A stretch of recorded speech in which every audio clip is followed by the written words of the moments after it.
20 ივლისს ეროვნული უსაფრთხოების საზღვრისა და საგარეო საქმეთა პალატის ზედამხედველობის კომიტეტმა UFO-ს იგივე UAP-ს საკითხი სერიოზულად განიხილა. მოხსენებაზე 3 მოწმე დაკითხეს, მათ შორის ყველაზე თვალსაჩინო საჰაერო ძალების ყოფილი მაიორი დევიდ გრუში იყო. 2019 წელს გრუში სამთავრობო ჯგუფს ხელმძღვანელობდა, რომელიც ცაში გაურკვეველ საჰაერო ფენომენებს UAP-ს უნდა დაკვირვებოდა.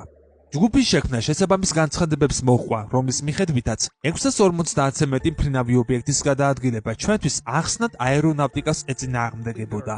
კონგრესში გამოსვლისას გრუშმა თქვა, რომ ამერიკის შეერთებული შტატების სამხედროებს დიდი ხანია ჩამოვარდნილი UAP-ს ნაშთები აქვთ.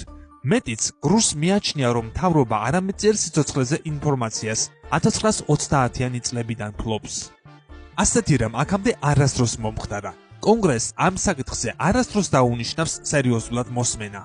ეს ნიშნავს, რომ კონგრესის საკითხს სერიოზულად მიუდგა. თავად ის ფაქტიც, რომ UAP-სა და UFO-ს არსებობას 3 დაფასებული ვეტერანი სამხედრო ამტკიცებდა, უკვე საინტერესო იყო. ან მატყუებს ეს ხალხი და ნერვული აშლილობა აქვთ, ან მართლა ხდება ეს წარმოუდგენელი ამბები. წარმოუდგენა არ მაქვს, როგორ ავხსნა ისინი. ეს არ არის ჭაობის გაზი, არ არის წმინდა ელმას ცეცხლი და არც სფეროსებრი ელვა. თქვენ შეგიძლიათ ნახოთ და შეეხოთ რეალურ ტექნიკურ მოწყობილობებსა და ზოგიერთ შემთხვევაში მათ პილოტებს. არაერთი ხომალდი დაშვებულა დედამიწაზე, ზოგი ავარიულად. საიდუმლო ბაზებზეც არის განთავსებული ფრაგმენტები, ან მთლიანად საფრენი აპარატები და რამდენადაც ვიცი, ცოცხლად მყოფი ჰუმანოიდური უცხოპლანეტელებიც. მიგვირს, რატომ ვუმალავთ ამას ადამიანებს. ამის შემდეგ და პარალელურად კიდევ უფრო გაიზარდა იმ ადამიანების რიცხვი, რომლებიც გასაიდუმლოებულ მონაცემებზე წვდომას ითხოვდნენ. 2021 წელს პრეზიდენტმა ბარაკ ობამამ UFO-ზე შეკითხვას ასე უპასუხა. არის ჩანაწერები, რომლებსაც ვერ ვხსნით. საუბარია ციურ ობიექტებზე და მათ ტრაექტორიებზე. შესაბამისად ინტერესი გასაგებია. როდესაც საქმე ეხება ასეთი საკითხის შესწავლას და დასკვნის გამოტანას, ძალიან ვფრთხილობთ.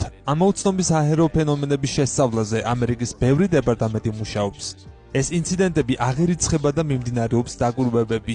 ცალსახად არ შეგვიძლია სახელი დავარქვათ, არის თუ არა არადედამიწისეული ეს ობიექტები და მოვლენები. ჩვენ მათ ჯერჯერობით ამოუცნობ საჰაერო ფენომენებს ვუწოდებთ.